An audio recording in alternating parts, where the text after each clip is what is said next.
Hello guys, welcome to our YouTube channel. ఏ మంత్రం వేశాడే 23 పార్ట్స్ వీడియో చూసిన తర్వాత ఈ వీడియో చూడండి. ఏ మంత్రం వేశాడే పార్ట్ 24. తను తల నిమురుతూ ఉండగానే చిన్నగా కదిలాడు అభి. వెంటనే చెయ్యి తీసేసుకొని సీట్కి వాలి కళ్ళు మూసుకుంది రిషి పడుకున్నట్టు. ఇంతలో ఇల్లు రానే వచ్చింది.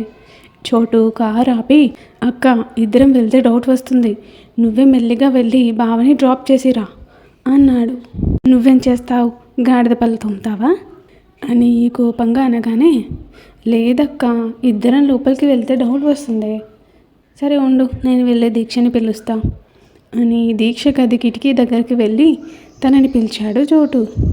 దీక్ష లేచి వచ్చి తలుపు తెరవగానే చోటు అభిని పట్టుకొని మెల్లిగా లోపలికి తీసుకువచ్చేశాడు. అభిని గదిలోకి తీసుకువెళ్ళి తన బెడ్ మీద పడుకోబెడుతుంటే రిషి అభినే చూస్తూ ఉంది రెప్ప వేయకుండా. దీక్ష కూడా అక్కడే ఉండడంతో తను రిషిని ఆశ్చర్యంగా చూస్తూ ఉంది.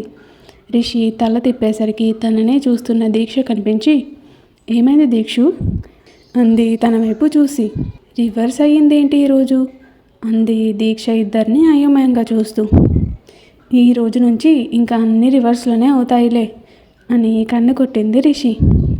చూస్తుంటే అదే జరిగేలా ఉంది, సరే నువ్వురా, నువ్వు కూడా ఇక్కడే పడుకో అని చెయ్యి పట్టుకొని తీసుకెళ్ళింది.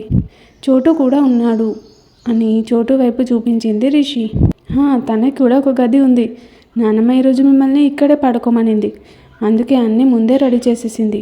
నువ్వు అన్నయ్య చోటు కలిసి షాప్లో ఉన్నారని నానమ్మకి అబద్ధం చెప్పాను అంది దీక్ష.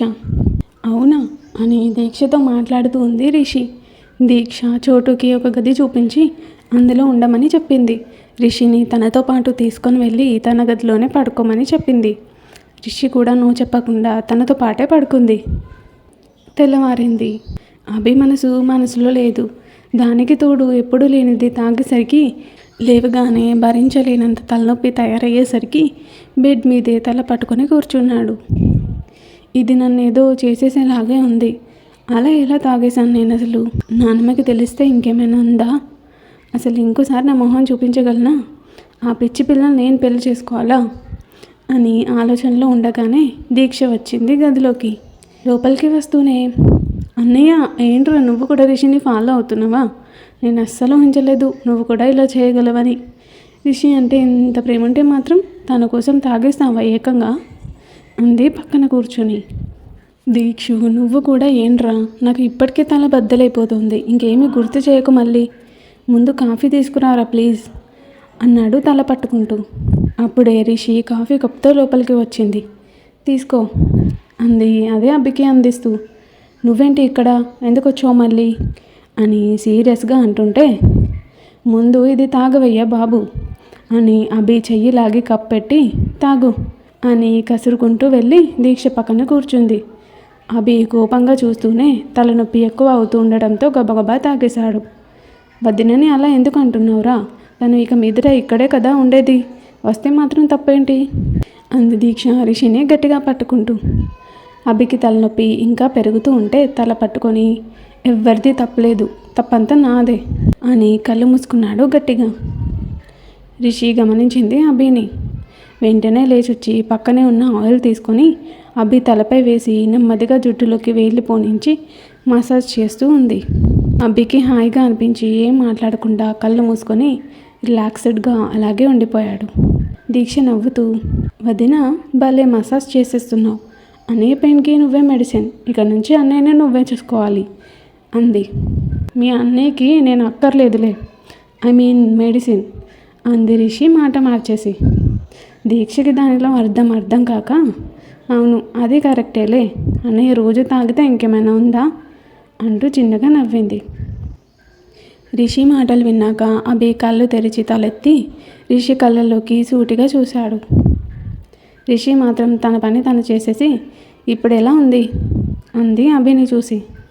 అభి తనని చూస్తున్నవాడు చూపు తిప్పేసి, ఇప్పుడు పర్లేదు అన్నాడు.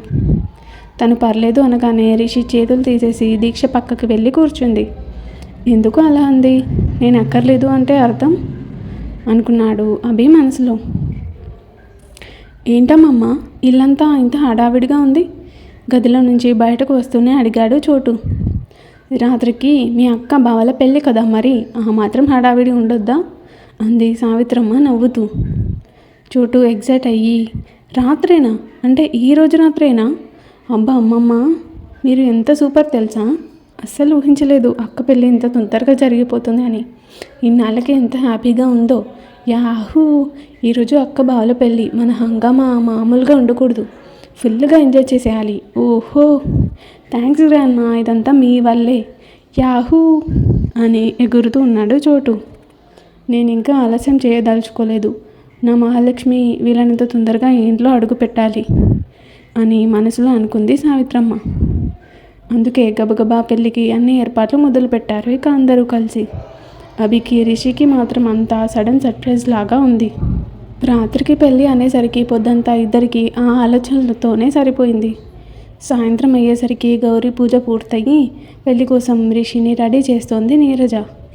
ఎల్లో అండ్ రెడ్ కాంబో శారీలో దివి నుంచి భూమికి దిగి వచ్చిన దేవకన్యలా మెరిసిపోతుంది రిషి. ఎప్పుడూ లేనిది చీర కట్టుకునేసరికి తన మొహంలో ఎప్పుడు చూడని కళ ఇట్టే ఉట్టి పడుతోంది. సావిత్రమ్మ నడుస్తూ వస్తున్న రిషినే చూస్తూ తనకి ఎదురొచ్చి గట్టిగా హత్తుకొని మెటికలు విరిచి నుదిటి మీద ముద్దు పెట్టుకుంది. రిషి చెమ్మగిలిన ఆవిడ కళ్ళ వైపే చూస్తూ, ఇప్పుడు నాకు కూడా ఒక ఫ్యామిలీ ఉంది, నా కోసం ఆలోచించే ఇంత పెద్ద కుటుంబం ఉంది నాకు. చోటు ఒక్కడే కాదు, అమ్మమ్మ, తాతయ్య, అత్త, మామ, దీక్షు ఇంకా అని ఆగిపోయింది అభిని గుర్తు చేసుకుంటూ. నా మనవడు నేను ఇలా చూస్తే ఇంకా పెళ్ళయ్యేదాకా ఆగుతాడో లేదో అంది సావిత్రమ్మ రిషిని చూసి మురిసిపోతూ. నీరజ రిషిని చూసి నవ్వుతుంటే రిషి కూడా నవ్వుతూ, అసలు అభికి నేనంటే ఇష్టం ఉంటే కదా అమ్మమ్మ, నీకోసమే ఇదంతా చేస్తున్నాడు అని మనసులో అనుకుంది బాధగా. దీక్ష చోటు కలిసి అభిని రెడీ చేస్తూ ఉన్నారు. దీక్ష కళ్యాణ తిలకం దిద్దుతూ ఉంటే అభి ఆలోచిస్తూ, అలా ఎందుకు అంది అంటే నాకు తన అవసరం లేదనేగా దాని అర్థం, లేక నేనంటే ఇష్టం లేదా? పొద్దున్న రిషి అన్న మాటలను తలుచుకుంటూ ఆలోచనలో ఉన్నాడు అభి. బావా, సూపర్గా ఉన్నావు, త్వరగా పద, అక్కని పెళ్లి చేసుకోవాలి అని హడావిడి పెడుతూ ఉన్నాడు చోటు. అభి అసహనంగా చూస్తూ మొహం మీద నవ్వు తెచ్చిపెట్టుకొని బలవంతంగా నవ్వాడు. బయట నుంచి పంతులు గారు, ముహూర్తం దగ్గర పడుతుంది, త్వరగా అబ్బాయిని తీసుకురండి అన్నాడు. అన్నయ్య పదరా అని ఇంకా కంగారు పెడుతోంది దీక్ష. అభి వచ్చి పీటల మీద కూర్చున్నాక పూజారి మంత్రాలు చదవడం మొదలుపెట్టాడు. అభి చేత పూజ చేయించి పెళ్లి కూతుర్ని పిలిపించండి అన్నాడు. దీక్ష పరిగెత్తుకొని రిషి దగ్గరికి వచ్చి చెప్పగానే అందరూ కలిసి తనని బయటకు తీసుకొచ్చేశారు. పెళ్ళికి ఇంట్లో వాళ్ళు తప్ప ఇంకా ఎవ్వరూ ఉండకూడదని సావిత్రమ్మ గట్టిగా చెప్పడంతో పని వాళ్ళు, ఇంట్లో వాళ్ళు తప్ప ఇంకెవ్వరూ లేరు అక్కడ. రిషి రాగానే అభి కళ్ళు తననే చూస్తున్నాయి. రిషి చూపు మాత్రం అభి దగ్గర లేదు. నవ్వుతున్న సావిత్రమ్మనే చూస్తూ ఉంది తను. ఇక తను వచ్చి కూర్చున్నాక పూజారి ఇద్దరి చేత పూజ చేయించాడు. ఒకటి తర్వాత ఒకటి పెళ్లి తంతులు జరిపించి మాంగళ్య ధారణ సమయానికి అభి చేతికి తాళి అందించాడు పూజారి. అభి రిషి వైపు చూశాడు. తను తల దించుకొని ఉంది. పక్క నుంచి, కమాండ్రా అన్నయ్య, త్వరగా తాళి కట్టేసేయి అని దీక్ష, బావా త్వరగా కానిచ్చేయి అని చోటు గోలగోల చేసేస్తూ ఉన్నారు. వాళ్ళని చూసి నవ్వుతూ అభినవ్ రిషిత మెడలో తాళి కట్టేశాడు. ఇద్దరు సావిత్రమ్మ వైపు చూశారు. ఆ నిమిషంలో ఆవిడ కళ్ళల్లో ఎక్కడ లేని సంతోషం ఆనంద బాష్పాలుగా మారిపోయింది. ఆవిడని చూసి ఇద్దరి కళ్ళల్లో నీళ్లు తిరిగాయి. అలా అభి మహాలక్ష్మిల పెళ్ళి జరిగిపోయింది. సావిత్రమ్మ సంతోషానికి అవధులు లేవు.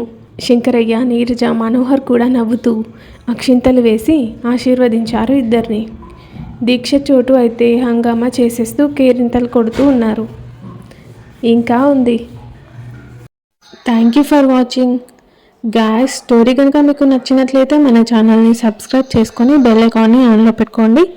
అలాగే స్టోరీని లైక్ చేసి, షేర్ చేసి, కామెంట్ చేయడం మర్చిపోకండి.